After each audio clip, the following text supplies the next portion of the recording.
Tesla, Palantir, Nvidia, AMD, Celsius provided life-changing returns the past 10 years, yet people won't dedicate time to finding the next life-changing stock for the next 10. What stocks am I thinking about selling 100% of, or at least part of, in 2026? If you know how to read a balance sheet, it's not very impressive, especially for big tech companies. It's actually depressing. Bad balance sheet. For big tech, horrible, awful. Margins have to come down, and margins are sky high for Nvidia right now. I don't need the market to go up 20+% every year to make a ton of money. Trump definitely takes it to another level. He does these executive orders, he makes decisions that no one saw coming, he can make moves that people are like, what? Look at this stock, 21% move the past month?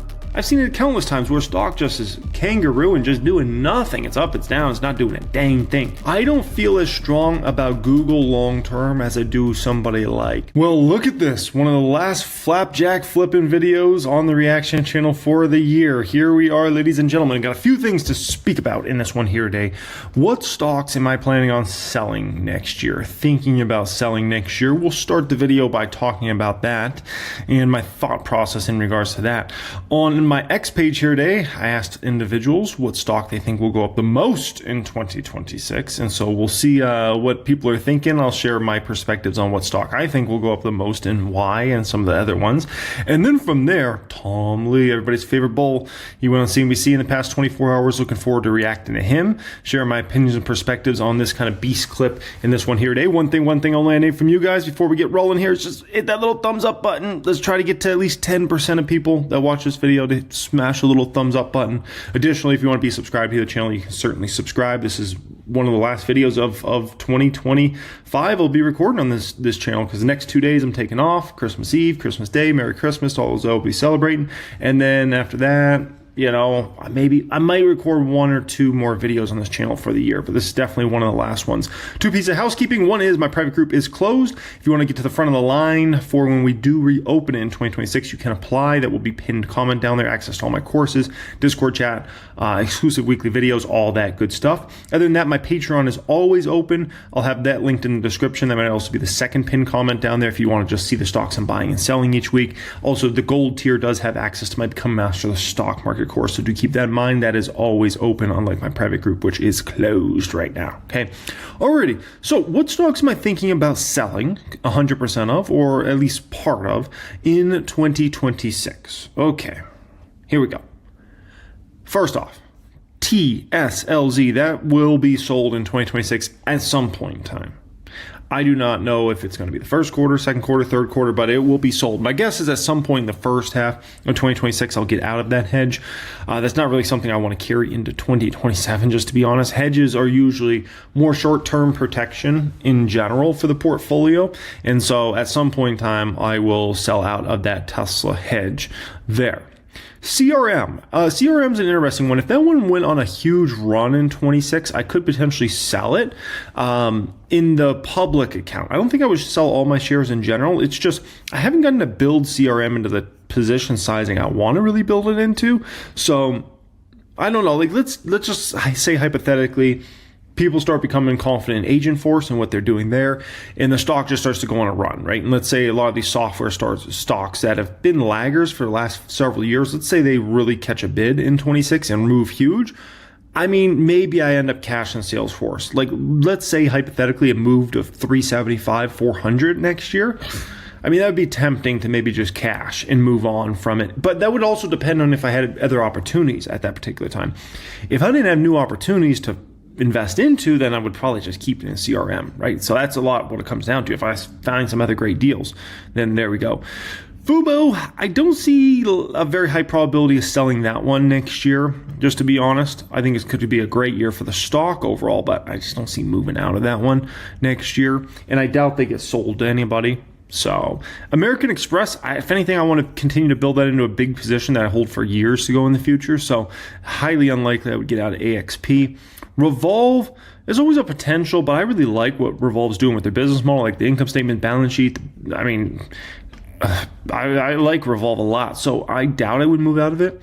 Honest is a potential if they sold next year. I think it's a potential, and this is something no one else is going to talk about in regards to Honest. There's a potential they sell the company next year. Why? Like, why would I think that? One, the thing with Honest is they can keep going at it alone, and they might be a $5, $10, maybe $15 stock, right? Is Honest ever going to become a giant company? Probably not. That doesn't mean there can't be a lot of money made on the stock. Like, do the math. Like, if it goes to $5, $10, something like that, even $15, like, my gosh, you make a lot of money on the stock. But that being said, are they ever going to become Procter & Gamble or Johnson & Johnson or somebody? Probably not.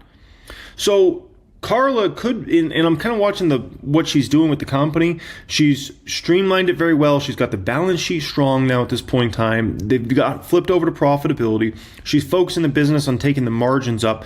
So she is positioned, if they want to keep going at it alone, that they could be in a great position for the next few years. But she's also positioned the company that if they got somebody to come in and put a big bid on the company, they could potentially sell out to a bigger company and to kind of make it as a tuck-in acquisition, right? They could also sell to like a private equity company. I don't think it makes a lot of sense to sell to private equity because they're not going to be able to magically, like private equity usually likes to buy a company that maybe they can strip a bunch of cost out of the business. I don't think you're going to really be able to do that with Honest. And so Honest makes the most sense if it was to sell, it sells to a big company that is in the sorts of product categories they're in, right? So I don't know. We'll see what happens there. It's always a potential. They could sell to a private company that maybe is a competitor of theirs, or they could sell to a public company like a Kimberly-Clark, Procter & Gamble, somebody like that, right? So always a potential. We'll see what happens there. But if the announcement did come out that they're selling, obviously I would sell my shares. I usually don't hold all the way until the sale goes through just because there's risk involved in that, right? Elf on a shelf. I can't see myself selling Elf next year. I just can't. That's one I like to hold for years to go in the future. Adobe, not a very high probability unless I became unconfident in their business model or something like that. But Adobe, I feel pretty confident in. PayPal, unlikely I sell that stock as well. I mean, it's just so dirt cheap that I'm just like, why would I want to sell PayPal? Right? Google McDougal, this is my surprise some people. There's a potential I could sell Google next year. If Google went on a big run, right? Let's say we watch Google go 375, we watch Google go 400 plus next year, right? And it's obviously showed a lot of momentum last 6 months. Let's say that continues through. There's a potential I could cash out of Google. I don't feel as strong about Google long term as I do somebody like Meta. For instance, Meta is one that is just like, man, I love that company for the long term. Google, I definitely like a lot for the long term. I think I could feel comfortable in it. But if it went on another big run to 375, 425, something like that, I just feel like there would be limited upside there. Obviously, there's a robo-taxi opportunity with what they're doing with Waymo.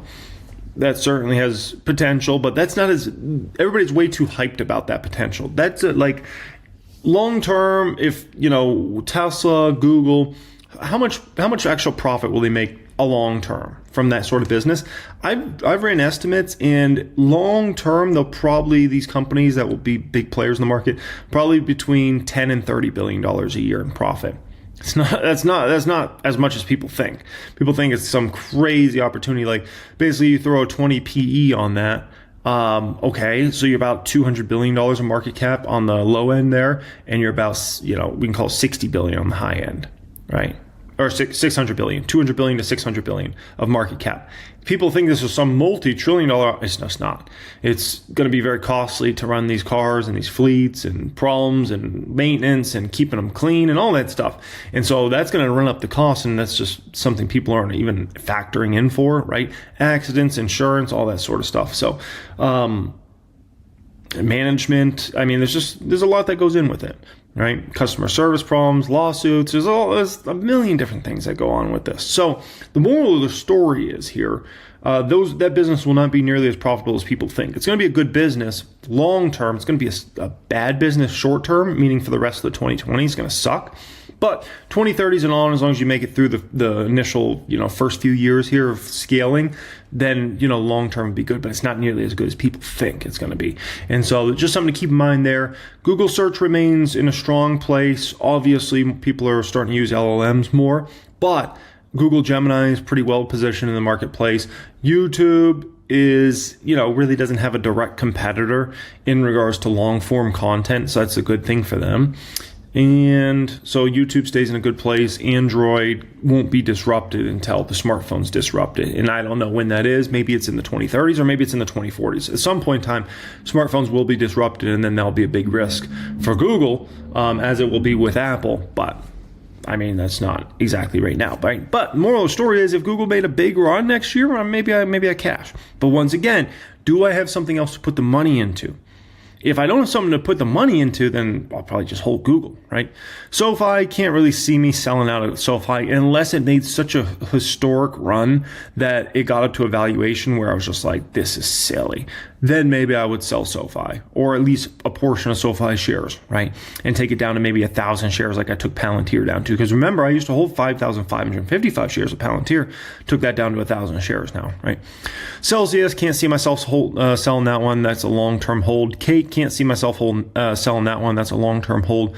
Palantirs, I really want to hold that 1,000 shares, right?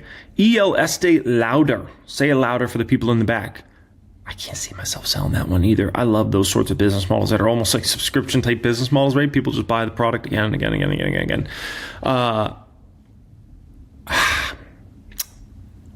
Yeah, very unlikely. Amazon, Amazing's on. Nope, that's another one. I want to hold that one all the way into the 2030s. AMD, okay. AMD goes 500 plus next year. Wouldn't sell it all, but I would sell some, no doubt. AMD went 500 plus next year, I would sell some. That would be like, how would it even get to that sort of place? You would have to have a major hype cycle in AMD stock. How does that happen? The numbers for 450 got to be crazy. Then they have to show off their next generation chip. That will be more of a 2027 product. Maybe in the back half of 2027 it comes out. And that has to knock everybody's socks off. And like everybody needs and wants that chip. We get that. Don't think it's not possible. Now, am I going to play any short-term call options on AMD or something like that? No, not my game. I got plenty of shares. If AMD goes to 500 next year, I'll be a very happy camper. Between what I have in the public account, I have over $1 million in AMD. Somewhere between $1 and $1.5 million in AMD between all my different portfolios. So it goes 500 next year, I'll be a very happy camper. But that was really the only scenario I probably see myself cashing any AMD shares. You have to have a major hype cycle next year in AMD. And then I would say, okay, I can get 500, something over 500, I would cash some shares. I couldn't see myself selling out of 100% of AMD. 600? If it went 600 plus next year, okay, maybe I cash everything. I don't know. But yeah, I don't know under any circumstance I cash everything though. Thinking about it now, I think I would still hold some. Maybe another situation where I hold like 1,000 shares or something like that. Meta, can't see myself selling Meta. No. I know it's such a big weighting in the portfolio. That's not really the only bad thing you can say about it. Balance sheet's amazing. Income statement's amazing. Growth rates are amazing. They keep spending on the future. If they cut that spending, they could do massive share buybacks, help out their earnings per share. There's just a lot of things at play. You got Zuckerberg, who's still very focused on leading that company. So he's not afraid to risk things, try things, which could be seen as a negative from the perspective of like, oh, they waste a lot of money. Like, look at all what they wasted on the metaverse, right? Look, that game's still playing out. We'll see what happens there. But I like a CEO that is confident to make some bold decisions, and that's Meta. And that's also the reason they're growing at, 26% last quarter, 25%? Who else is in big tech's growing like that? Nvidia? And no one else. They're outgrowing everybody by a mile. And it's because Zuckerberg's willingness to try things, hey, we're going to try this, we're going to do this, we're going to spend on this, we're going to hire these employees, and, sometimes it's going to work, and sometimes it's not going to work. And that's fine. That's cost of doing business. Just as investing in companies, sometimes you're going to get it right, sometimes you're going to get it wrong. So, cost of doing business. You just got to get it right more often than get it wrong, right? Okay, so next up here, I asked individuals on X, by the way, my X is always linked in the description, what stock do they think will go up the most in 2026? Oh my gosh, it's up to 44,000 views now. Holy smokes, that's no jokers.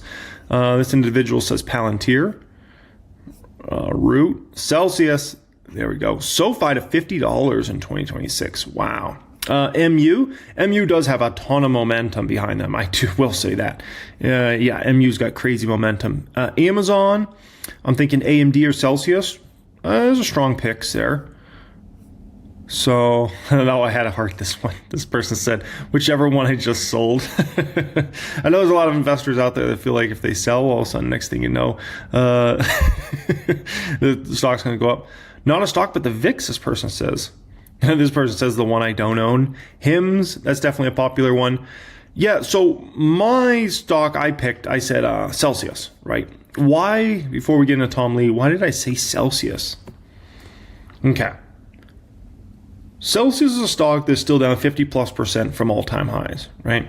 Celsius is a stock that now has around 20% market share of the energy drink category in the United States. Celsius is a company that is still extremely early days in regards to international expansion, and that could easily be half of their business in the future, if not more than half of their business. The Celsius brand continues to grow stronger. If we look at the Lonnie brand, that continues to grow stronger. And Rockstar, they might actually bring Rockstar back from life now that they acquired that from Pepsi. Now they have the distribution with Pepsi, so I think growth rates should be phenomenal. I think we could see margin uptick in 2026 for the company. I think we could see earnings per share, especially in the back half of the year, explode higher. So for all those reasons, I think Celsius sets up very well. If Celsius was at all-time highs right now, I might say, a little tougher setup. The fact that it's still down 50+% from all-time highs, I actually love the setup in regards to Celsius. So it's tough. I mean, there's thousands of stocks in the market, and so to try to pick the one that's going to do the best, that's a very tough game. But, I was also thinking ELF might set up very well for next year as well. I was thinking them. I was thinking even potentials of stocks like Honest and Fubo, some of those small caps that have been dead and forgotten. I was even thinking, another stock I was thinking about Nike. I was like, if Nike has an Estee Lauder type year where people start to become confident, okay, the turn's happening, everybody that could have wanted to sell Nike probably has already sold Nike and tax loss harvested on it at this point in time. So 26 could set up very well for Nike. So I don't know, we'll see what happens, but I picked Celsius, so we'll see. Alrighty, next up here, Tom Lee. Link and CIBC Capital Markets, Chris Harvey, Tom and Steph, both CNBC contributors. One and all, it's good to have you right in front of us on the desk today. All right, Tom, so 2023, we turned in 24%. 2024, we turned in 23%. Pretty good this year, too, 17%. Next year, we fill in the blank with what sounds reasonable to you. I think it's still possible to have a double-digit year. There have been 12. Do you guys know what my perspective is? If you said I had to put a number on it next year, if I had to put a number on it,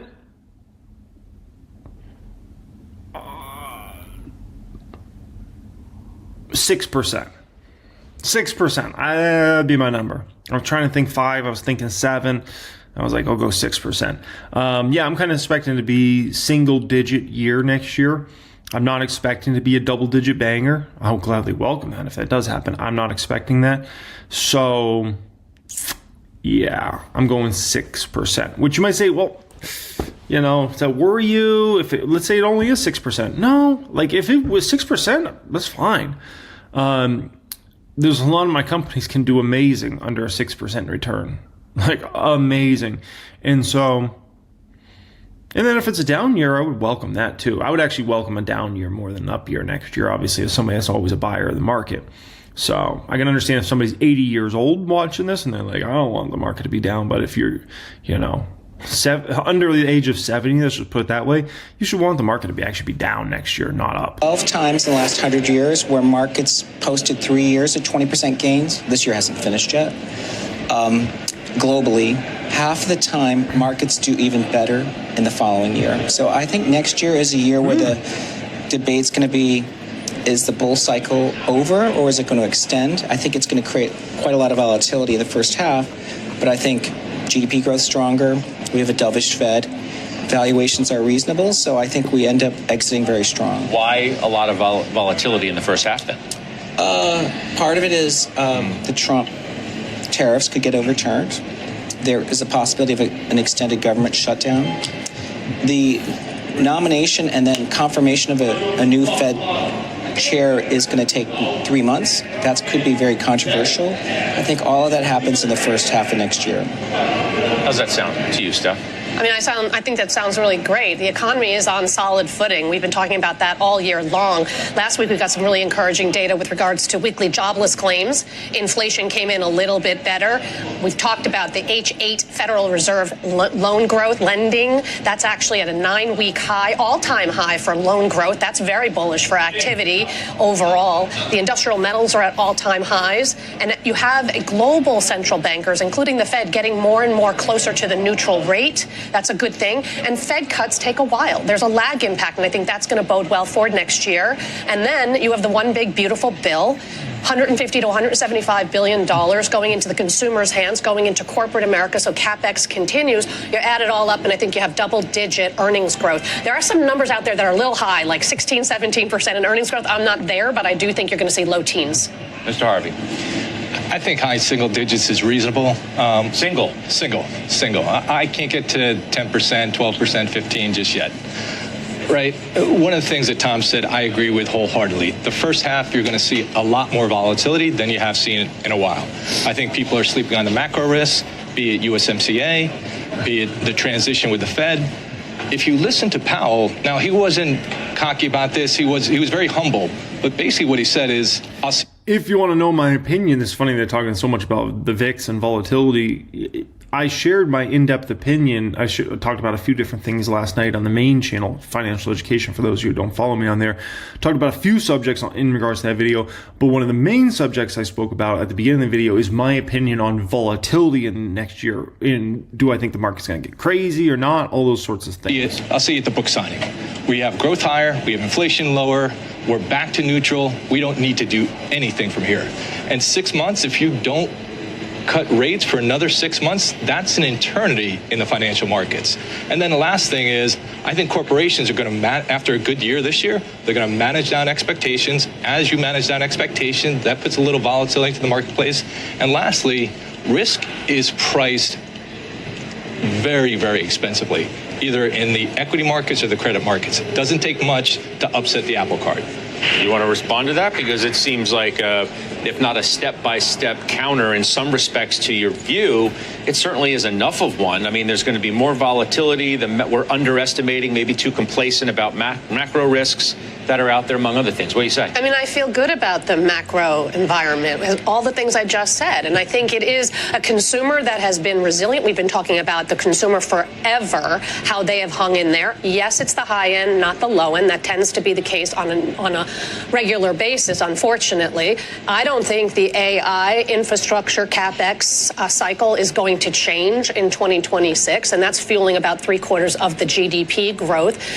And I do think that we always have a wall of worry. And I've said it, you've heard me say it, Scott, I worry when I don't worry, because that means that we're complacent. I think there's a lot that people have on their minds. I think we're going to be able to get through it, because fundamentals at the end of the day, they run the show. And if you do have an economy that grows 2.5%, 3%, well, we're growing north of that now. But if you have an economy that's growing 2.5%, 3%, typically that's been a 10% earnings growth. And I think we're going to be a little bit more. And you have lower interest rates. By the way, you have lower gasoline prices. You have lower egg prices. But address the valuation issue that stocks are. You want to go there? It's all about earnings, though. It's if I think if earnings are growing in double digits, then I do think the valuations are very attractive, especially in other sectors beyond tech. Yeah, and we have to keep in mind the equal weight S&P 500 PE is 17 times. It's lower than it was 5 years ago. So the market actually has derated in the last 5 years because of these black swans of the shutdown, inflation surge, fastest Fed hikes in history, et cetera. So actually the equal weighted market is cheaper. I don't think risk is actually that expensive. Listen, so let's turn it to small caps for a second. Just talk about risk. There's two indices for small caps, Russell 2000, S&P 600. So an argument you can make here is that basically for every 100 basis points the Federal Reserve raises rates, that should take one turn off of the P ratio, the equal weight. So if you say, okay, Fed's at 300 basis points. They're at 3% right now, Fed funds rate. Then you can say take 3 turns off what the equal weight should be. So if you usually expect the equal weight to be 20, let's say, then maybe you should be a 17. And 20, assuming you're at 0%, right? If you're at 1%, then let's say, you're at 19 and now you're at 3%. So then you say, okay, 17 is fair for equal weight P ratio. So that's just another way of thinking about it there on a little bit of a higher level. You shouldn't always necessarily expect to pay the same for the market overall. Like let's say the Fed had Fed funds rate right now at 10%, which would mean you could get, crazy savings account rates, right? Like 10, 11, 12%, like some crazy numbers, or 8% at least, or something like that, right? Well, then you could say maybe the equal weight should be at a P ratio of like 12 or 11 or 10 or something like that in that sort of environment. So just something to keep in mind. Both small cap, they should perform pretty much in line with each other. Russell 2000 is outperforming by 8% this year. Russell 2000 outperforming by 8% because S&P 600 is a high quality index. The things that don't earn money, the things that have excessive beta, all really driving that marketplace. So I see, if you look at IG credit spreads, less than 80 basis points. If you don't know that market, that is tight, right? If you look at the S&P high beta index, it's up 35%, 34, 35%, double of what the S&P is. I see a lot of froth, right? There's a price for risk. It's here. I think the price for risk is down here. Interesting. I mean, it is one of the key questions, no doubt, is whether the broadening story that we've been talking about has legs. And what do you need to reach some of the loftiest targets from strategists that are out there? I mean, the top one's 8,100. Dom Chu joins us now. I mean, it's a nice range, Dom. But 81's the top, as you show right there. Yeah, that's right. 81's the top. That's John Stoltzfus over at Oppenheimer right now. So that implies a pretty decent sized gain. And the lowest is still bullish, only about maybe 4 or 5% higher than current levels right now. But that's Savita Subramanian over at Bank of America. So 7,100 is the low end of the 15 strategists that we've surveyed here at CNBC.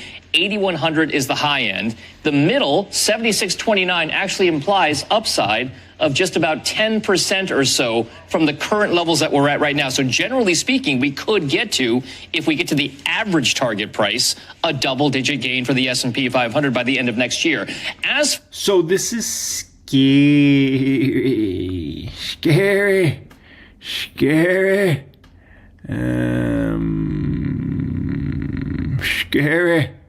So let's take a peek here. So this was 2023 S&P targets for where they thought the S&P 500 was going to end the year, and they were dramatically too bearish. And that dramatic bearishness led us actually to incredible bullishness for the year. So when I look at something like this, this doesn't make me feel more comfortable in the market actually next year. This makes me feel more scared in the market next year, because basically every strategist on the street is what? They're incredibly bullish. That means if things go wrong, they could go very wrong. So that's why when I, say maybe 6% return, I'm also considering if there was downside in the market, I could consider double-digit percentage downside, not single-digit, double-digit potentially, if the market did go south, because these Wall Streeters will be offsides huge. They're advising their clients that it's going to be a good year next year. Market's going up, right? They're all bullish. That, if anything, that's a little scary. Like that's I don't like it. I don't like that setup. That doesn't mean the market's going to be bearish next year. I just don't like this setup, man. It's not a good setup. When all the Wall Streeters are bullish, that really doesn't leave you a lot of upside. And that's another reason why I think they're crazy expecting double-digit gains next year. Possible. I'll gladly welcome it, but I think it's very tough to do. Everybody's bullish already. All the Wall Streeters are bullish. They're all telling their clients it's going to be a good year. So what's left? Potential downside. right? Or limited upside since everybody's already so bowled up. For whether or not we can see the contributors for that move higher. Yes, it's always been about Mag 7, but these days we're seeing a little bit more relative strength in other parts of the market that imply maybe a broadening out trade. Check out the small cap ETF, which is already up 21% on a year-to-date basis. The mid caps are up about 11.5%. Underperforming, though, the S&P 500 at 15. So the small caps getting some legs and some steam that could bode well for the broadening out trade. As for the sectors that could be interesting here as well, check some of these out, because over the last 3 months, it has been healthcare, financials, and industrials that have been among the star performers on a 3-month basis. So do they carry some relative strength or momentum over the last 3 months into the early part of 2026? That's going to be key as well. As for some of the individual industries that are leading the way higher, speaking of the broadening out trade, the XME is the Spider Metals and Mining ETF. That's already up about... Oh, let me smash the thumbs up for Mr. Tom Lee. There you go, Tom. Got you a thumbs up, baby. 89% so far just this year. The ITA is Aerospace and Defense, which is 51% higher. And the NASDAQ Biotech ETF has been a standout, up 30% so far. So as we talk about the broadening out trade, some of the best performing industries and ETFs out there that track them are not tech or comm services related. They're other parts of the market, so that's going to be a real key for that trade in 2026, Scott. And by the way, for more on that story, just head over to cnbc.com/pro. Subscribers get all the context and detail around those big calls out there. I'll send things back over to you, Scott. Yeah, that was great stuff, Dom. I appreciate you for that. That's Dominic Chu. So you've already had a good amount of broadening. The idea that the market hasn't been broad is a fallacy, really. I mean, yes and no, because when you look at 3-year stacked, it's still Mag 7. And so I think it makes sense to not just look at 2025 by itself, but how have stocks done since the end of 2022. To me, there's a lot of room for cyclicals to really outperform, including financials, because the ISM's been below 50 now for almost 3 years. That hopefully turns up above 50 next year, and we get a pretty, I think, what I consider a cyclical broadening of the market. To outperform tech? Yes, and Steph and I were talking about this, that I think tech earnings visibility is still good, but the multiple expansion story doesn't have as much upside as industrials or financials or energy or even basic materials. It's funny because you just bought more Meta. I did. Like this morning or yesterday, right? This morning, yeah. I still like it very much. It's still down 6% from its highs. I still think that they win from AI and what it's going to mean for their ad business and for their messaging business and customer apps business. The metaverse cost cuts are $5 billion in savings annualized. Gives them $2 a share, again, annualized in earnings. I think this company can actually deliver $36 to $38 a share by 2027. That puts this thing at 18 times earnings, and it's growing earnings at 20% and revenues at 26%. All that being said, so it's a big position, top 5. All that being said, I am underweight other mags. I really only own Amazon, very small Microsoft, but I do think that financials are going to be the sector leader next year because we're not pricing in, on a valuation point of view, we are not pricing in all the deregulation that is going to come and the excess capital that is going to be returned to shareholders and, by the way, lead to loan growth, which is why I look at the H8 data. It's really important to see what banks are doing. If the banks are lending, that's going to help the entire economy as a whole us grow, and these stocks are not expensive. Capital One is at a 12 times multiple. Even Morgan Stanley, expensive, right? 17 times. Bank of America, 1.4 times book. I think that there's a lot of runway left to the financials, and that's the sector that I've been overweight for a long time, and I continue to be. You agree with that? We like parts of the financial. We really liked the financials about a year and a half ago.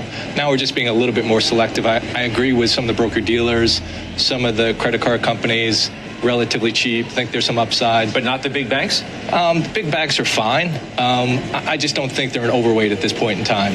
Right? They performed exceptionally well. Actually, JP Morgan's outperformed a big section of tech over the last 3 and 5 years. So it's performed, right? But why wouldn't you be overweight that group? I mean, if you think that earnings are going to stay strong, the economy is going to be good, you're going to get more deals, you're going to get more IPOs, all of that, deregulation and everything.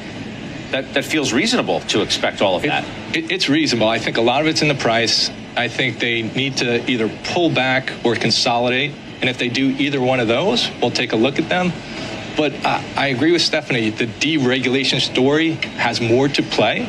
But in the banks, I just don't think it's the right time to do it. They perform so well. Valuation is fine. The underlying fundamentals is fine. But there's nothing undiscovered there where we're saying, got to own the banks. But we haven't had a net interest income cycle in about 10 years. And the steep yield curve will be very beneficial for that. Yeah, but I thought you talked about yields coming down. We're seeing a steepening in the yield curve. I know we are now. But I mean, that's very positive. Well, because the front end of the curve's coming down because on expectations of rate cuts. That's okay. I mean, rates are coming down on the short end. Probably 10 years kind of sits here, maybe goes down a little bit. But I still think you're going to see a steepening yield curve, and that will help a big part of the banks. Jeremy Lefebvre wants that 10-year down. Do you know why? Because I got to sign my name on a mortgage in a few months from now. So that's why I'm trying to get that 10-year down. And if you don't know, mortgage rates heavily reliant on where the 10-year is at. So trying to get that 10-year down, baby. You got like only a few months to get down there, but come on, get down to 3.5, at least 3.3. Like, please, 10-year, please. Earnings, which is almost 50 to 60% in some big banks' cases. That's their revenue generation. So I think earnings estimates are going much higher, and that's why I want to be overweight. All right, well, yeah, you got some. I was just saying, just to add to Stephanie's point, I think tech-forward banks that are using AI also are big margin stories because employee compensation is their biggest expense. I think banks are going to look more like tech stocks in the future, where they use AI to reduce employee dependency and earn the same money and their multiples go up. All right, well, speaking of AI, one of the critical questions is, can we get past all the bubble banter talk? Bubble banter, really. Kind of redundant if you say banter talk. Deirdre Bosa joins us now with that critical question because we're obsessed with it now. I wonder what early 26 is going to bring. We're probably going to be obsessed with it for some time, right, Scott? I mean, the AI trade, for now at least, in the last few days, back on its feet, but none of the big questions actually went anywhere. This data from SimilarWeb, it gets at one of the most important questions in the whole trade, OpenAI versus the Google AI universe, not just on models, but across the stack and what each one represents. Now, from January to November of this year, OpenAI gave up a little bit of market share. Google, though, grew its market share from about 6% to 15%. This suggests that Google has the momentum and is finally converting distribution into real gains. Now, it's also quietly challenging Nvidia on the hardware side with its custom AI chips known as TPUs, and that could impact the entire cost structure, what we know of it today in the AI trade. Now, going into next year, there will continue to be questions around whether OpenAI can meet its own ambitions and obligations while competing with an incumbent, Google, that controls the entire pipeline. Something else I want to mention, Scott, there's this really interesting debate going on at the very highest levels of AI right now. It's playing out on X between DeepMind's Demis Hassabis at Google and Yann LeCun, who just left Meta. These are two of the most prestigious people in AI. Hassabis is arguing that today's scaled models, they're already on a credible path to general AI, while LeCun is saying the current approach is a dead end without a new architecture. So if Hassabis is right, scale, chips, infrastructure, those things keep winning. But if LeCun is right, a lot of today's CapEx is going to look premature and the payoff gets pushed out. And that is really the central question on the bubble, right? Can we justify all of this spending? Yeah. And maybe we don't know the answer for a while. Dee, thank you. Deirdre Bosa, Chris, you say that the tech bubble does not pass our litmus test. Yeah. So again, it gets back to something like JP Morgan banks, which is outperforming. Go back to late 90s and the banks really underperform. Here, the banks are actually leading the way. Multiples that we're seeing, still not excessively high. You go back to late 90s, whether it's Oracle or Cisco, you're not seeing it. More importantly, let's go to, can you fund these risky endeavors? If you go to the credit markets, anything not named Oracle, you can go out and you can still fund. And so this market is still rather healthy. Valuations are not high enough at this level. We don't see the frothiness that we saw back then. And the commercial aspect is so much better now than it was in the late 90s. So you think the Oracle situation or issue or whatever is idiosyncratic to itself? That's what the market's telling you. The market's telling you that Oracle is very idiosyncratic. If you look at the credit spreads, if they came to the market, you'd be questioning how much can you bring to the market, at what spreads. If anything else, any of the other hyperscalers came to the market would probably not really. Yes, and why? Like, what is the reason? people are so fearful of Oracle. Like, why is that the problem? Why is Oracle such a problem when, other stocks kind of get the benefit of the doubt? There's two reasons. One, balance sheet. If you know how to read a balance sheet, you look at Oracle's balance sheet, it's not very impressive, especially for big tech companies. It's actually depressing. It's bad balance sheet. For big tech, horrible, awful. Compare them to almost any other company in big tech, pretty much every other company, and you'll be like, dude, where's their cash? Where's their investments? And look at the debt load. Oh my gosh. So that's a big factor. Second factor, margins. People are not even sure like what the margins are going to be for Oracle in regards to them getting more into this business and like if the margins are even going to be good or not. And so that's the reason Oracle stock is just performing badly, right? Is people are like, the balance sheet's trash and the margins we don't even know, and the balance sheet's going to get worse, right? It's going to get much worse, especially if they're going to have a ton of debt. They think about it and digest more or less anything that they brought to the market. You think we continue to have dispersion among these stocks? Yes, Alphabet is up 63% year to date. Nvidia is up 37%. Microsoft is, an underperformer slightly to the market, as is Meta, as is Apple, as is Amazon. Is this... In a moment, I'll explain to you why Nvidia is kind of, let's just call it underperforming. You just said it there, a lot of these stocks. And it's not valuation, it's something else. I'll explain in a moment. Scott, I'm going to say something that's not very popular, but I still think they trade as a basket, because they do all have linkages to the same theme, but at different points in time, some will lead versus the others. And so I have clients that do mean reversion among the Mag 7, but I think that they're largely one complex. Okay. I hope we get mean reversion in the names that I own, because Meta obviously has a ways to go, but Amazon does too. Out of all the Mag 7s, that one to me has been the most surprising, that it just can't get out of its own way. You agree with what he said, though, that you're going to get back to trading like a group, because the stocks would suggest otherwise? Yeah. No, I actually think that at any given point, you have a couple of leaders and a couple of laggards. And I think I'm betting on that the fundamentals are strong enough in the laggards that they will mean revert next year. That doesn't mean that Alphabet is going to fall 50%, but maybe it just trails for a little. Maybe it takes a pause. Same thing with Broadcom. As you know, I've said that before, that maybe it just takes a pause because it has crushed Nvidia over the last year. And that's okay, but the fundamentals are still very, very strong, sound. Estimates are going higher. And when estimates go higher, no matter if these stocks take a pause, eventually the stock prices catch up with the earnings revisions.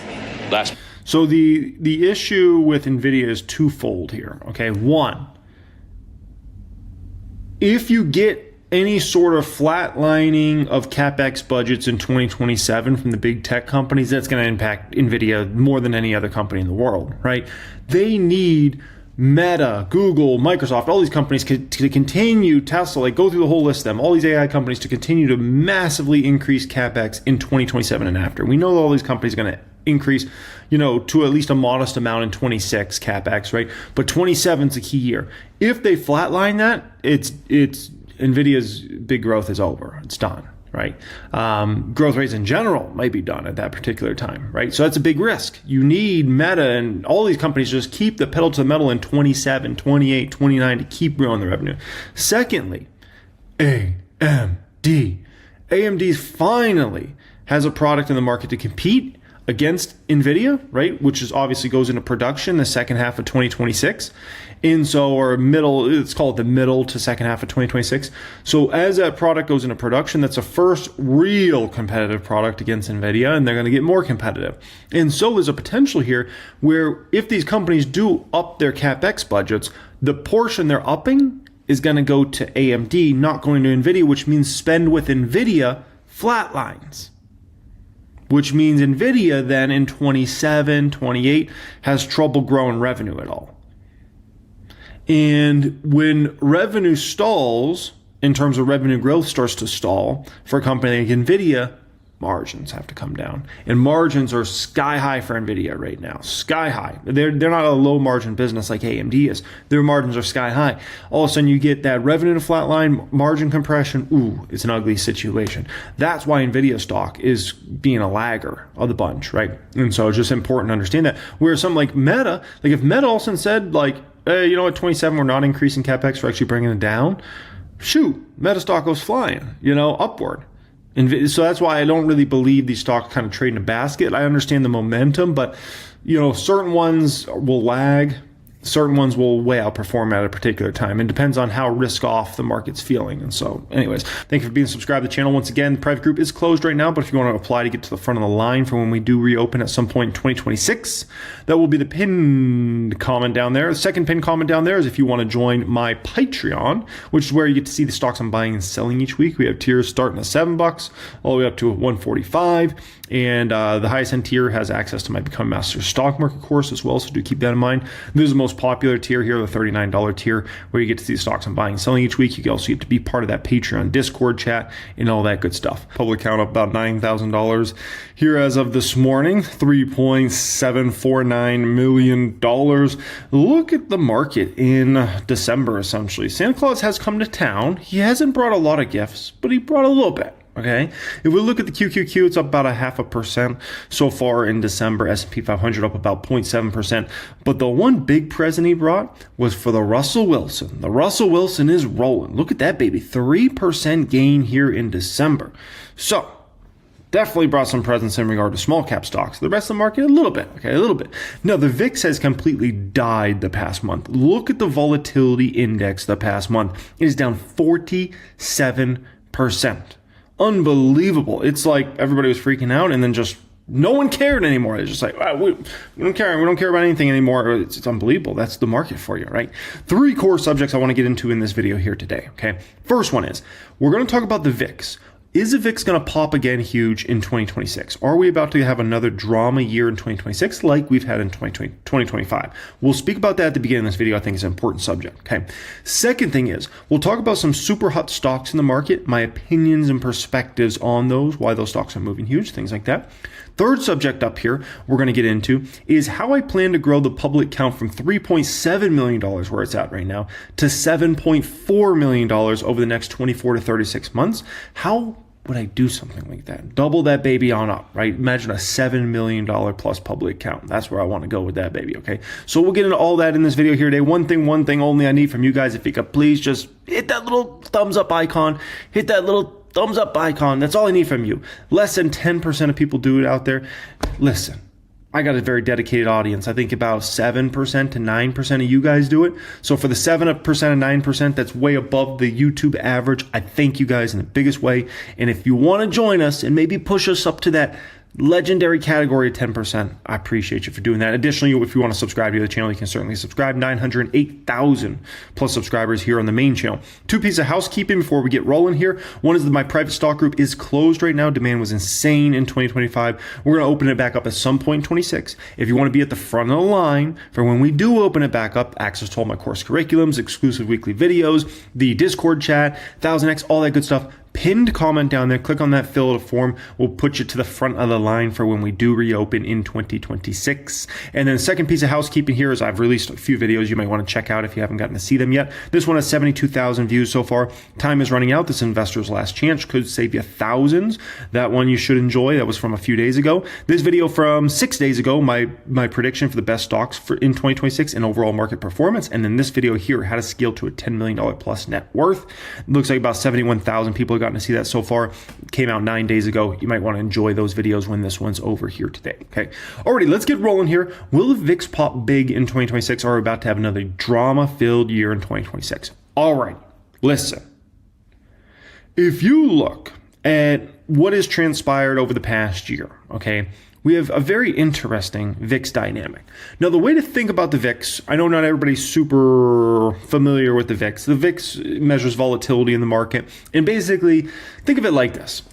If the market's crazy, if there's a lot of drama, if the market's tanking, usually the VIX is going to spike high almost in every scenario. Like, it's just what happens, okay? And so you can actually look back and see time periods where the VIX spiked huge, and what you're going to usually see almost every single time, the market went down considerably during that particular time period, okay? It's as simple as that. Like, people all of a sudden start flooding out of stocks. They start flooding into maybe put options and trying to hedge up portfolios and things like that because all of a sudden something happened and people are freaking out, okay? So if we look at this past year, here's the way you need to think about the VIX moving forward, by the way. If you're 16 or under, so let's just call it under 16 on the VIX, basically the VIX is asleep. Just a sleepy VIX. There's nothing happening really in the market. No one's worried about anything. And actually, we're in a sleepy market right now, which isn't bad. And many times the market can trend up, and that's actually what we have going on. The VIX has completely died over the past month, and meanwhile, the market's trended up. S&P 500's up over the past month. QQQ's up over the past month. And the Russell Wilson has been the biggest beneficiary of that. When usually the VIX spikes huge, guess what many times can get hit the most? It's the Russell Wilson. It's the Russell 2000, the small cap stocks. They can many times get hit the most. So right now we have a VIX that's completely asleep. And when I say right now, I mean literally in the past few weeks, and the market's just drifted higher. So under 16, VIX is asleep. If you're in that 16 to 20 range, that's normal. That's normal. Like, the VIX isn't asleep. It's also not really awake. It's kind of in that in-between time, right? And people are like, it's just a normal period. Now, if you go over 20, you're between 20 and 28 on the VIX, you're getting a little crazy in the market. Not super crazy, but you're getting a little crazy. People are starting to hedge up. They're starting to buy put options. They're starting to sell off some stocks. They're very uncertain of what's going to happen with the market moving forward. You're starting to get a lot of people predicting like, ooh, this is going to get bad, things like that. Getting a little crazy. Now, you go above 28 on the VIX, let's call it the 28 to 38 range, you're in a crazy market now. People are freaking out. They're probably selling stocks left and right. They're probably hedging up. Like, you just got a lot of volatility, trading activities skyrocketing. People are moving in, out, like, whew, margin calls are happening. Whew, it's drama, right? That's crazy. 28 to 38, you got a crazy market on your hands when VIX goes there. Now, you got a VIX that goes over 38. Pure insanity. This rarely happens. You can sometimes go years without going to a VIX 38 plus. Especially when we talk about 40 plus, you're just in pure insane territory. That's what we had earlier this year. Remember when the market was tanking heavy? Really started toward back half of February and then went all the way into the first, week of April, and the market just tanked heavy. A ton of stocks were going down 20, 30, 40, 50%. And when I say stocks, I'm not talking about some stocks you never heard of. No, I'm talking about big stocks. AMD, Nvidia, Palantir, like the whole bunch of them. In Tesla, like run through the whole list of them, and there was stocks going down 20, 30, 40, 50%, like literally in a matter of a month or two. That's what we had happen, and the VIX climbed to insane territory, 50 plus. Like, it was pure insanity in the market, okay? And this is what we had in this year in 2025, okay? Now, let's back up a bit. Look at 2024. 2024, the VIX was pretty chill. We did have one spike here, which I would call it to kind of the crazy area, but we didn't go like pure insanity in 2024. And other than that, VIX remained kind of, let's call it, low 20s or below for almost the entire year in 2024. So 2024 was a pretty chill year. It wasn't the most chill year, but it was pretty chill out there. 2023, super chill year. This happens many times when you come off of a year where things were kind of out of control. And if we look at 2022 was crazy. 2022, look at the VIX in 2022. It was above 28 for much of the year.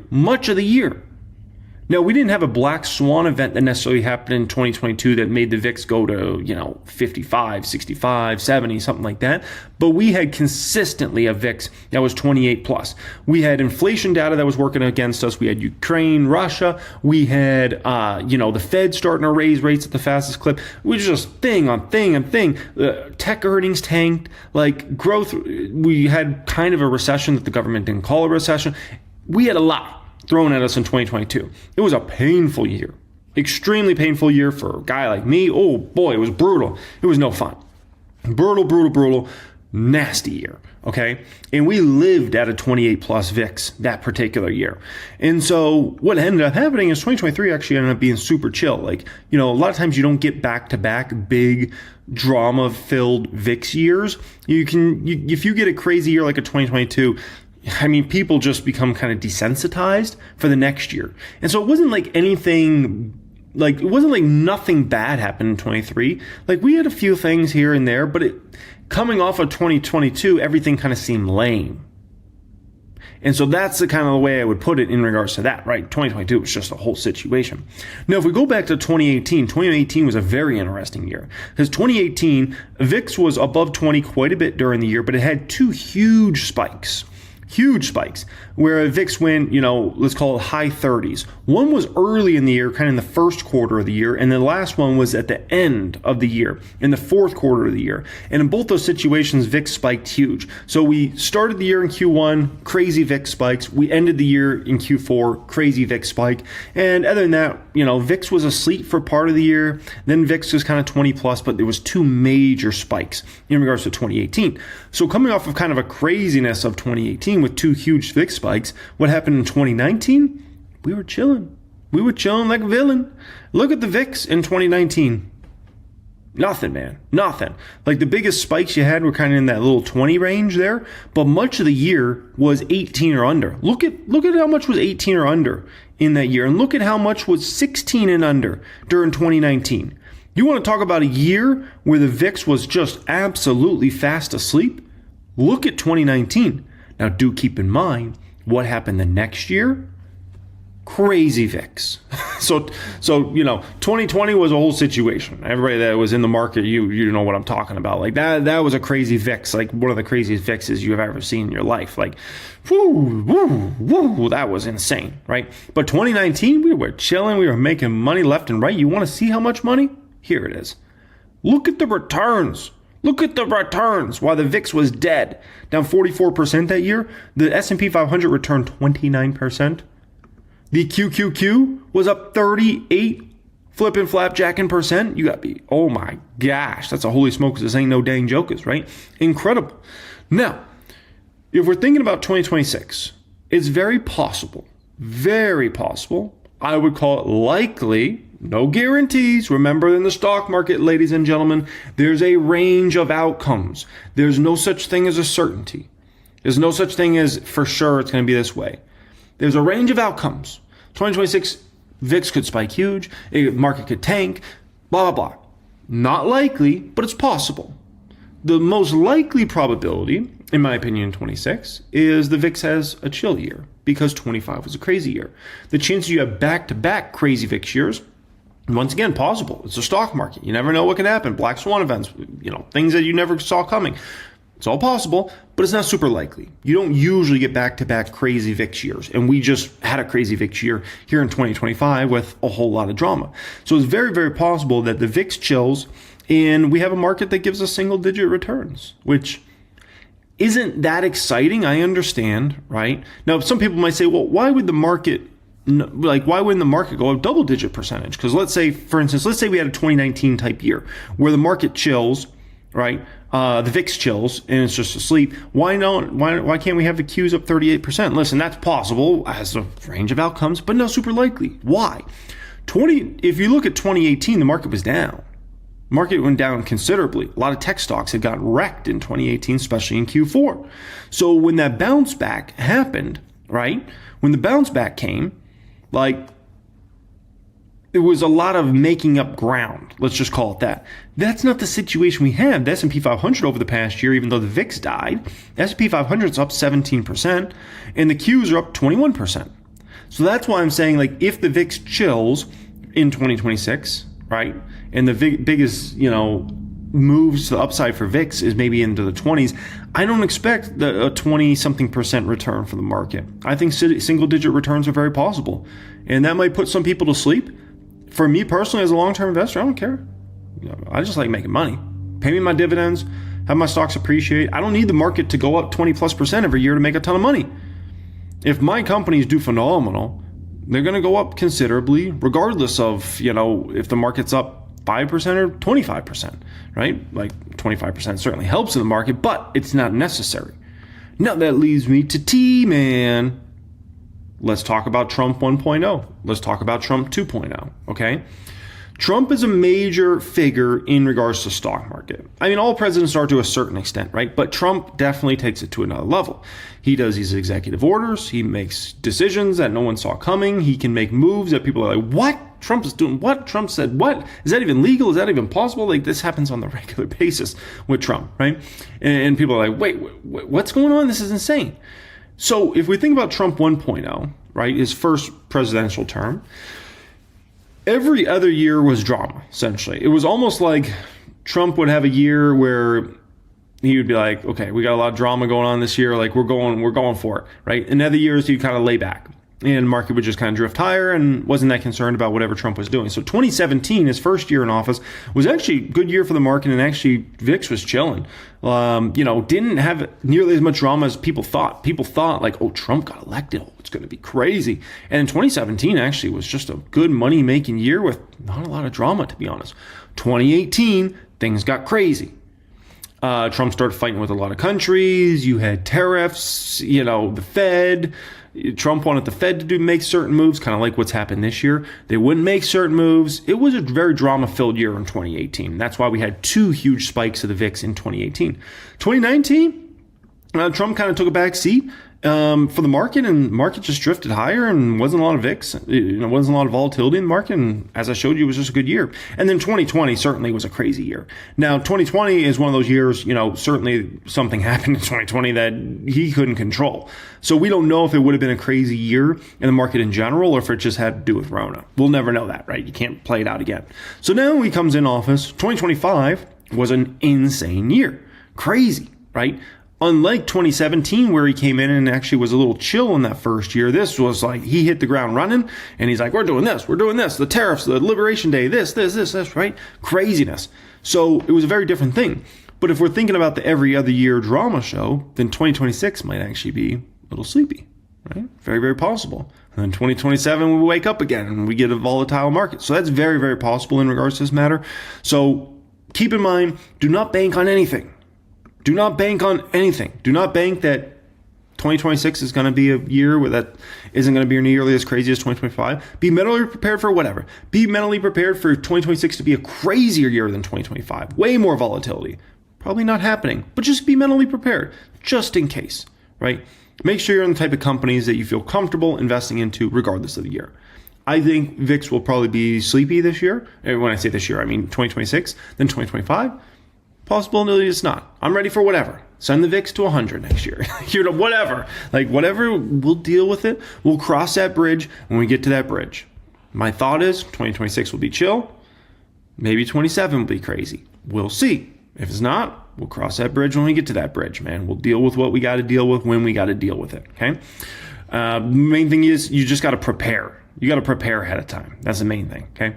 Next thing up here, let's talk about some super hot stocks, my perspective there. Then we'll talk about growing from 3.7 mil to 7.4 mil over the next 24 to 36 months, okay? Alrighty, you want to hear some hot stocks? Cheesecake Factory. Look at this baby. 15% plus move in the past month. That does not include any dividends received or paid out in the past month, which I can't remember if they actually paid a dividend in the past month or not. They pay it every 3 months essentially. But great move for Cheesecake here. Why is Cheesecake moving up? My opinion is Russell. Small caps are moving over the past month. The Russell has been very strong over the past month. I showed you just in December alone, it's up 3%, which is a significant move for an index like the Russell 2000. So small caps have momentum. Cheesecake had sold off hard before, so it was due for a bounce. And so starting to show some momentum there. I think there's starting to be a little more confidence around the economy for 2026. You had the whole Doge situation obviously to deal with in 25. You also had the government shutdown, which was significant in 2025. And so there's worries about that and hurting business and all that stuff. The moral of the story is there's starting to be a lot more positive sentiment around Cheesecake Factory going into 2026. And so the stock's made a 15% move to the upside over the past month. And as far as the public count now, we're up to $37,000 in gains on Cheesecake Factory. That does not include dividends received over time. Next stock up here is Salesforce. CRM, look at how hot this stock is. 16% plus move over the past month. And think about this for a moment, right? I announced I was buying the stock over the past few months. And, this is one I wouldn't even think controversial. This is just like, put me to sleep, let's make money type stock, right? Like nothing crazy. Like this is not some, there's the biggest opportunity in the history of the stock market. Salesforce at 263. It's not that, right? This isn't like, this is the 100x opportunity. This isn't that sort of company, right? But what it is it's a sleepy moneymaker. Or at least I believe it's going to be a sleepy moneymaker for the next 5 years. It's going to make good money and it's going to, you're going to be a happy shareholder over the next 5 years. And yet the stock somehow was like controversial when I bought it. And I was just like, that's crazy, man. It just should not be, in my opinion, at all. It should just be seen as like, kind of like an American Express type stock or a Visa type stock where it's just like, no biggie, we're just going to make money. Like, and that's how Salesforce should be seen. But so the fact that it was kind of controversial at all is wild to me. So as far as the public count goes at this point in time, we're now up $3,200 on the stock. I believe, obviously over time, directionally, it's going to be a very good stock. Obviously, it started out as a very good stock. I own a lot more shares in other portfolios of CRM. The public count's not exactly the biggest position, a little over $40,000 position, which for that portfolio is not very significant at all. We're talking just over 1% weighting in the portfolio. Next one up here that's red hot. Oof. Adobe, 10% plus move for Adobe in the past month. This is a stock that's been laughed at, been thrown out. No one cares about it. It's kind of crazy to me, man. Kind of crazy. So now we're positive on Adobe, now up $2,200. I think that's small compared to the good news is with the sentiment in regards to Adobe, it can only really get better from here. Sentiment is so negative around this stock. The numbers are amazing. Numbers are great out of Adobe, just factually. Look at their revenue, look at their margins, look at their earnings per share. Good. Like, the guidance is good. You look at the P ratios the stock's at, phenomenal. But yet the sentiment's just awful in regards to the investor community. And, I can only see it getting better as far as sentiment goes, right? While the numbers continue to get better as well. Next one up here, hot. Elf on a shelf. Elf Beauty. Look at this baby. 13.6% move over the past month. Definitely showing some momentum in regards to Elf. This has had a dramatic year. The tariffs and all that. They obviously had the Rode acquisition, Hailey Bieber's company there, which is a very hot brand, the integration of all that. Questions about what are the margins for Elf going to be moving forward? What's the earnings per share? What's the true revenue growth, organic side, international? Once again, tariffs, all that stuff. A bunch of questions. I believe if we fast forward to this time in 2026, all those questions will have been answered.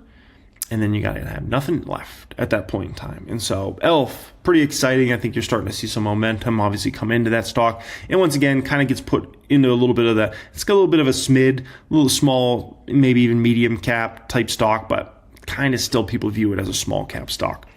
Elf, as far as this one in the public count, up 987%, up $71,000 in the stock. I own significant amounts of shares in other portfolios. So I'm looking forward to when Elf makes its next big move. Next stock up here, oh my gosh, who even pays attention to this stock other than me and maybe a few Wall Streeters? EL, Estee Lauder. Say it louder for the people in the back. Estee Lauder. Look at this stock, 21% move the past month. You'd be flipping my flapjacks. That's an incredible move for the past month. I mean, that's usually what you would think you'd make in the SP 500 over like 2 years. What a move for Estee Lauder here. Now, $70,000 plus move. We're now up over $70,000 on this stock. Now up about 57% on the stock in the public count. I mean, just a stock people have not understood. They haven't got it, man. They just, like, I've talked about this stock for the past year, right? And just like people have not understood it. And I try to explain again and again about it. It's a turnaround play. They own great brands. They're starting to understand social media better. Like, they got a new management team in. They've, already trough as far as the, numbers go. Like, and people have just not gotten it and understood this one. And it reminds me so much of a stock I'm banging my hand on the table on right now. And what stock is that? Nike. It's such another perfect example of a situation where I'm banging my hand on the table in regards to Nike right now. People don't get it. And I'm like, dude, you gotta understand this one. Like this. And the funny thing is, like, it's such an easy one to understand, in my opinion. Like these companies like an Estee Lauder that have been around for decades and decades and decades, companies like Nike that, make it through the storm each and every time, right? Like these are some of the most easy to understand companies, in my opinion. They're not rocket science. Like EO sells beauty products, cosmetics. Nike sells shoes and clothing, like for sports, people that do sports. Like it's not like this is, oh my gosh, this is such hard businesses to understand. They just do their thing very well. They have amazing brands that have unbelievable strength. And, they're in major turnaround mode and their numbers are getting better. And so, I kind of frustrates me that sometimes people don't understand these stocks.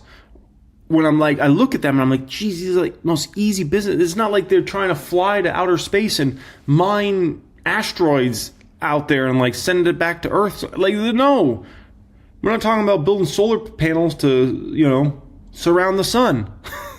Like, these are just easy companies to understand how they execute. You can use their products. Like, gosh, like, it just frustrates me that sometimes people miss out on these opportunities. I'm just like, geez, it's such easy ones to understand. But anyways, to each its own. Next one up here, Shopify. Shopify. Look at this one. 14.4% move the past month. Hot stock. $170 a share.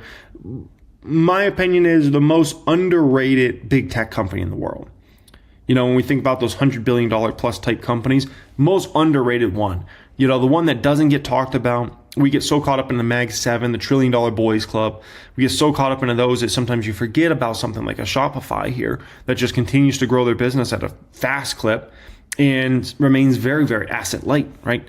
Now, when it comes to Shopify, that is the second biggest, I wish I owned the stock on the public account, but I do own in the Patreon portfolio. It's the second biggest position for me in the Patreon portfolio. It's over 10% weighting, which shows how much I believe in this particular stock. In fact, that's the number 2 biggest. We're now up 157% on Shopify stock.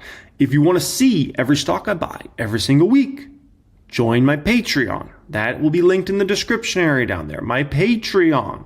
You get to see what stocks I'm buying and selling every single week. Does that sound appetizing to you? Does it sound interesting to see the portfolio every single week? The stocks I'm buying every single week in the Patreon portfolio? If it does, if that sounds interesting to you, if it sounds like something of value, it is linked in the description area down there. We have over 2,000 paid members in the Patreon, which is a small amount compared to the private, my private group. My private group, we have 3,000 in. I think we have 3,300 paid members in the private group. So we have 2,000 in the Patreon. So the Patreon's much smaller, but Patreon's also much younger. So I wouldn't be surprised if long term the Patreon ends up being bigger than the private group. But nonetheless, it's in the description. Next one up here. Oh my gosh, this stock is insane hot. Revolve, RVLV, look at this. 26.6% return in the past month for this stock. Guess what? Consumer stock, it had been heavily damaged before this. And on top of that, you have small caps moving. And so Revolve fits all those criteria and the stock is just on a run. My gosh, 26.6%. Like literally, that's what you would think you would make in the SP 500 over 2 or 3 years. Ooh, somebody got a little 296 there. Nice. This is literally what you would think you would make in the SP 500 over a 2 to 3 year span. And Revolve's giving you that in the past month. What a run for Revolve. Unbelievable. Look at this stock. Now up 166% for us. And the public account up now up $37,000 on a small position sizing for Revolve overall. Listen. Pay attention to women. So many times, like, this really frustrates me because 90% of my audience is male, only 10% female. 90% of my Patreon members, male. 90% of my private group members, male. And men don't pay attention to women. They're so caught up in their own little world of whatever they're doing. They never pay attention to women. I'm like, you dummies, start maybe looking around and pay attention to women sometime, okay? They're the ones who drive the spending. Did you know that? Did you know that? Women drive the bulk of purchases and account for up to 80% of consumer spending. 78.2% of women are the primary grocery shoppers for their families. When's the last time I went grocery shopping for the family? If I ever go to the grocery store, it's to get like something for like a one-off dinner I want to make. You think I do the weekly grocery shopping? I haven't done that probably in 10, 15 years. Like, pay attention to women. Men spend money on new vehicles, tobacco, alcohol, coming to my city, Vegas, blowing it all. Like, what are we doing here? Okay, start paying attention to women. So when I start talking about, like, some of my best stocks are these women's stocks. Like, look at some of the ones I just went over there. Revolve, guess who their main customer base is by a mile? Women. Estee Lauder, women. Elf, women. Like, they're by far, like, those businesses like 90% plus women of their business, right? And men can't wrap their heads around some of these women-related businesses, and they just they just miss it. I'm like, just pay a little attention, maybe, right? Like, very important. Just because you're not going to go buy eyeliner doesn't mean a lot of women aren't going to go buy eyeliner, dude, okay? Like, just because you're not going to go buy a dress for $350 doesn't mean your wife's not going to go buy a dress for $350, you flipping flapjacker. Come on, pay attention. Frustrates me, man. Frustrates me all the time. Men are like, I can't see how they do that. And I'm like, dude, wake up sometime. Wake up. Like, come on, man. What are we doing here? You know, it's just so silly. Like, some of your best investment opportunities are going to come from, women. And it's just, pay attention, right? No, that also leads me to this here. I posted this on my X page, by the way. If you ever want to follow me on X, always have it linked in the description area down there, right? I said, because we're talking about these incredible investment opportunities, I said, people spend 3 hours waiting in line to get $30 off a blender on Black Friday, but won't spend 3 hours looking for an investment opportunity. People spend 30 minutes waiting in line for gas at Costco to save 20 cents a gallon, but won't spend 30 minutes looking into how to make more money. Stuff like this is crazy to me. We live in the land of opportunity. So much money to be made. So much money. It's unlimited. So much money out there. All for you to make. My gosh, so much money for you to make out there. What are you doing? And it's crazy to me. Like, people try to save $1 here and $1 there, and I'm like, dude, all this money out here in the world, and you're focused on saving 20 cents a gallon at Costco for gas? What? Do you know how much money's out there to be made? Oh my gosh, like, if you just spent that time on focusing on how to make more money and invest more money, oh my gosh, like, do you know where you would be financially? And that hit me a long time ago, thank goodness. It hit me very early on. I'm like, when I started realizing, like, always spend less than your means, right? Very important. Once you had that down, income, investing, income, investing. There's a world of money out there for you to get. There's no shortage of money. There's no shortage of money. If you grew up how I grew up in the very early days in poverty, you might have a scarcity mentality because that's all you saw very early on, right? And as I grew older and got into high school and things like that, my mind started to be open, and I got to the middle class, and then started getting around some people that were like upper middle class, and then, kept expanding in those sorts of things and put myself in nice areas. You start to realize, oh my gosh, there's unlimited amount of money out here to get. So let's not just focus on like trying to save a few cents on gas. Come on, what are we doing here, man? Like, you could have made so much money in that amount of time. Jeez. Like, come on, man. So that's very important. But I posted that on my X. You want to follow me for stuff like this on X, definitely do that. Oh, I also posted this one I really like. I said, if you think the stock market is expensive now, just wait to see how expensive it is in 10 years. Imagine where these companies' earnings will be 10 years from now, right? Imagine what's going to happen to the dollar over the next 10 years and the devaluation there. Imagine how much inflation cumulative there will be over the next 10 years. So if you think the stock market is expensive now, wait to catch up 10 years from now. People were talking about 10 years ago the stock market was expensive. Now look at the stock market. You go back in time 10 years ago and be like, dude, are you kidding me? Stock market was so cheap. There was people making debates in 2015 that the stock market was very overvalued. It was very expensive. And look at where the S&P 500 was 10 years ago. Look where the NASDAQ was 10 years ago. And you'll be like, oh my gosh, like what were they talking about? So what do you think is going to happen 10 years from now, right? I posted this one just 5 minutes ago on my X page. It said Tesla, Palantir, Nvidia, AMD, Celsius provided life-changing returns the past 10 years. Yet, people won't dedicate time to finding the next life-changing stock for the next 10. Let's focus a lot of time and attention on that. You might want to follow me on X. It's kind of legendary on there. There's a description area down there. Okay.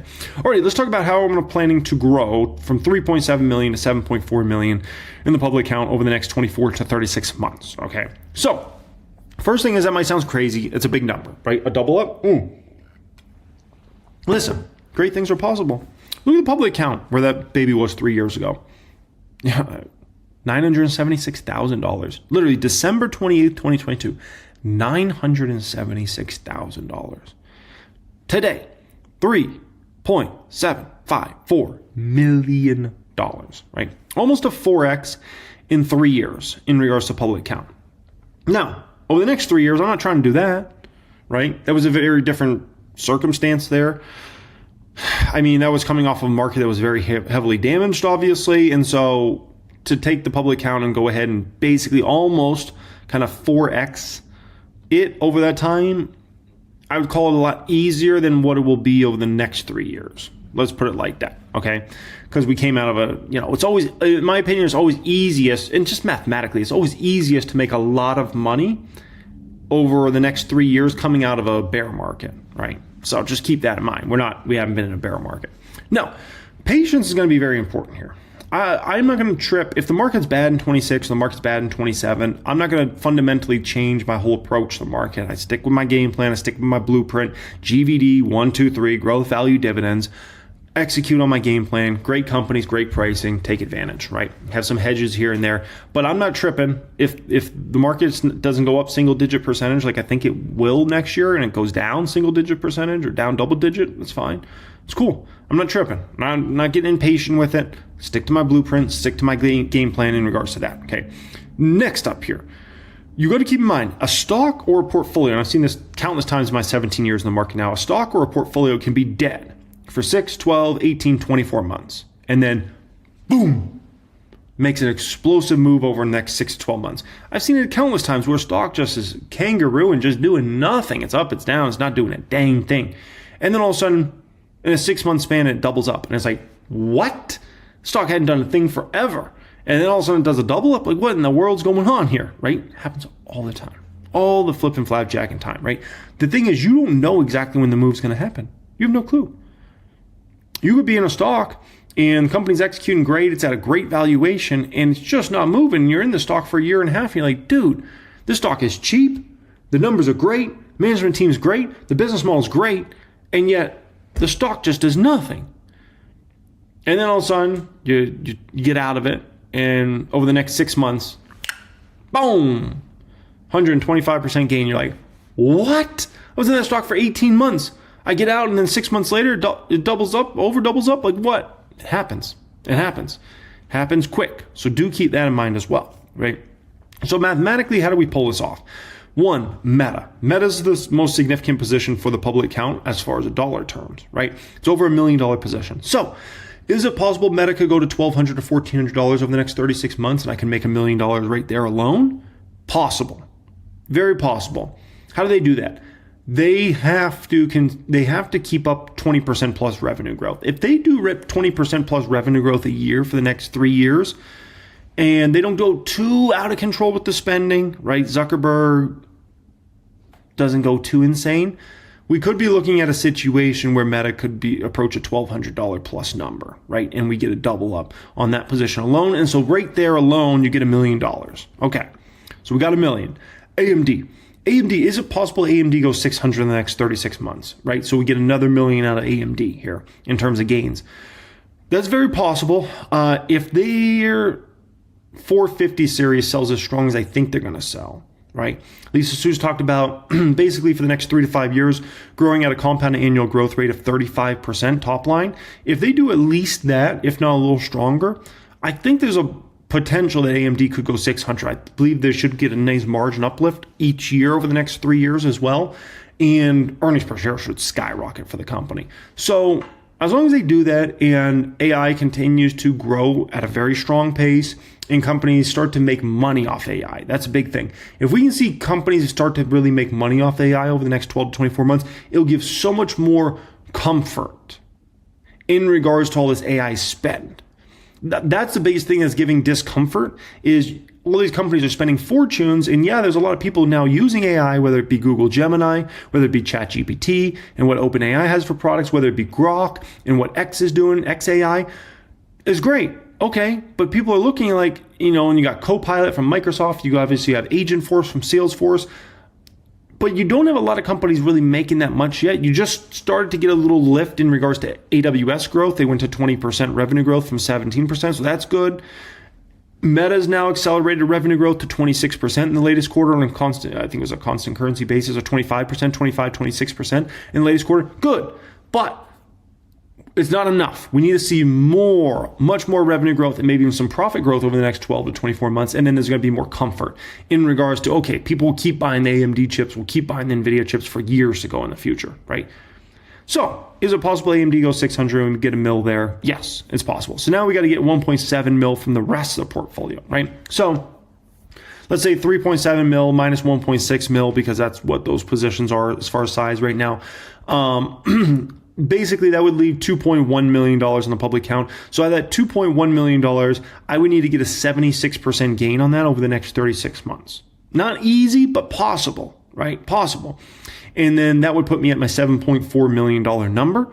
Now, keep in mind, I only need 1.6 mil. I don't need 1.7 mil because I deposit $500 a week into the public account and invest that money plus the dividends, right? Dividends always pouring into the portfolio. So then I go ahead and invest that money as well. And hopefully that $500 a week grows, as hopefully the stocks I buy in there go up as well. And the dividend money, hopefully I invest that into wise positions as well. And that money grows as well. So I really need like 1.6 mil out of that 2.1 mil there.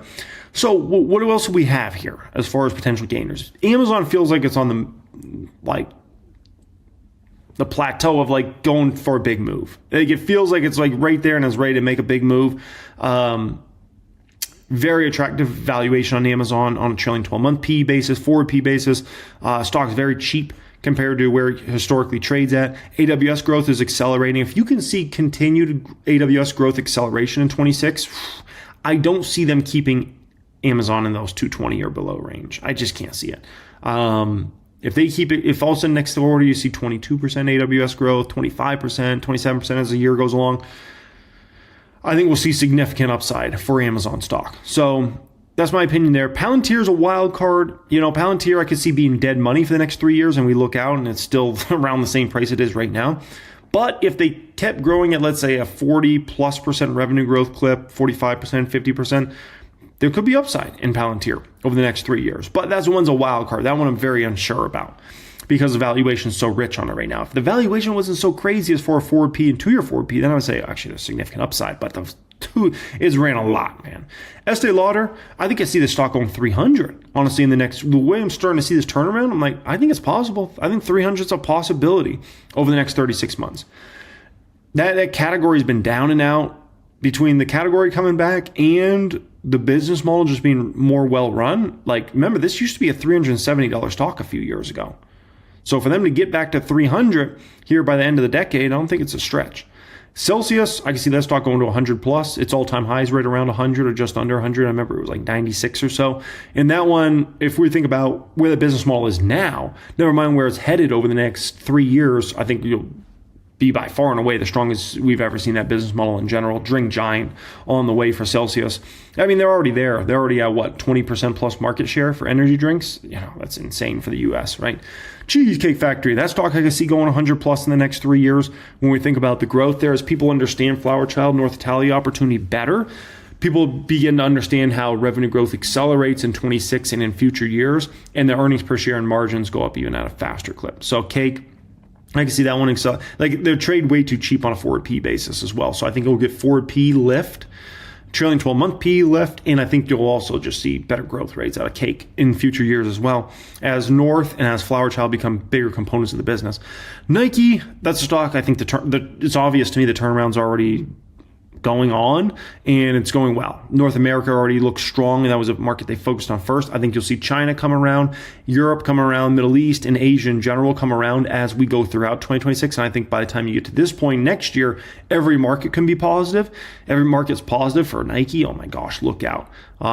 Wall Street will come flooding back to that stock, 100 plus. All-time high for Nike, I think it's like 170, 175, somewhere around there.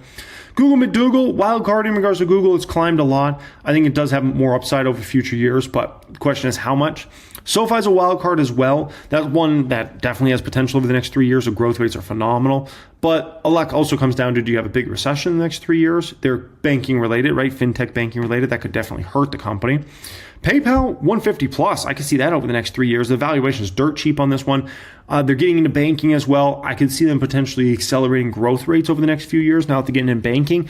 Are they going to push growth rates like SoFi has growth rates? I don't think they're going that high. But could I see PayPal maybe get to 10, 15% revenue growth? Possible. Now that they're kind of going the full banking route plus fintech, it's possible, right? Like I said, I don't see them going SoFi route of like 30% plus revenue growth, but could I see PayPal get into a place where they could start growing double digits? Yeah, and if they do that again, oh my gosh, then lights out. Adobe, 600 plus, is that possible for Adobe? Considering how strong the numbers are and how cheap the valuation is possible. ELF, new all-time highs in the next 36 months. I could definitely see that being very, very possible. All-time highs on the ELF stock is 200 plus. RVLV, wild card in regards to that one. Valuation, it's not horrible. It's not super attractive in regards to RVLV.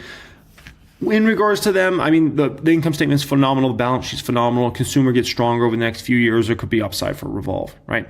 That's it's not even remotely close to its all-time high. It's like a mile and a half away. So to keep that in mind.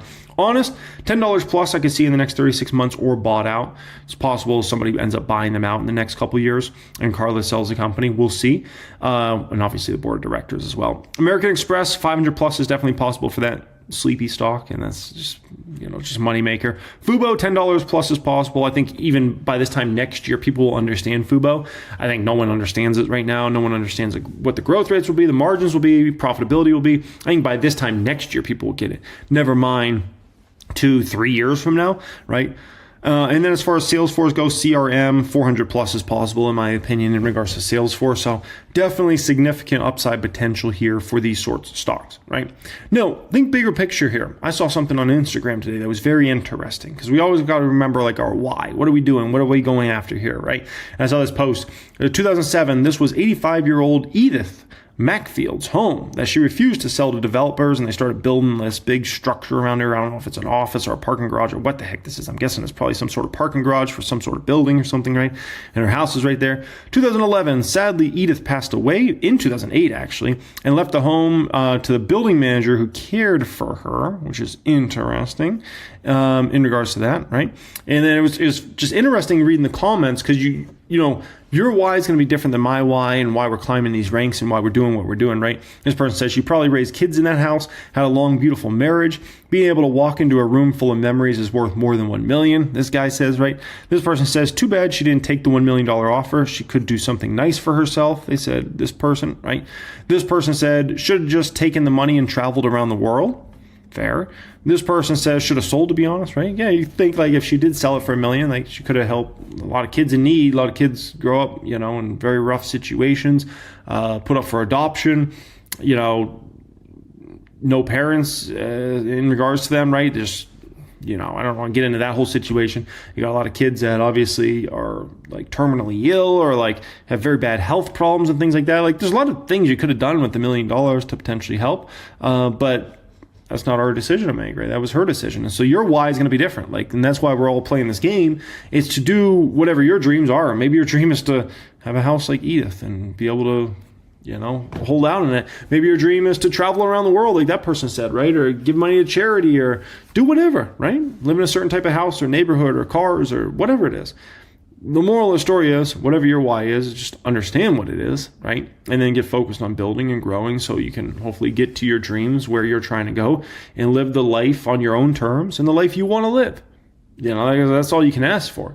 And that's why we're playing this game. Not everybody is trying to be Elon Musk. Not everybody wants to be the first trillionaire. Like, that's fine. And some people are like, dude, if I could just get to $5 million, $1 million, $3 million, $10 million, like that'd be all the money in the world for me. And respect, right? Like, everybody's playing this game for different reasons. Just understand your reasons, and you can go from there, okay? All right, guys, appreciate you joining me as always. Thanks so much for being here. Once again, the private group is closed right now. If you want to apply to join us in there and get to the front of the line for 2026 for whenever we do open that group back up, that will be the pinned comment down there. And other than that, make sure you check out these videos. Time is running out. This is Investor's Last Chance, this video from a couple days ago. This video here, my predictions for best stocks in 2026 and overall market performance. 87,000 people have gotten to see that so far. Enjoy that video on how to scale to $10 million plus net worth. 71,000 views on that one so far. You'll definitely enjoy that. Much love and have a great day.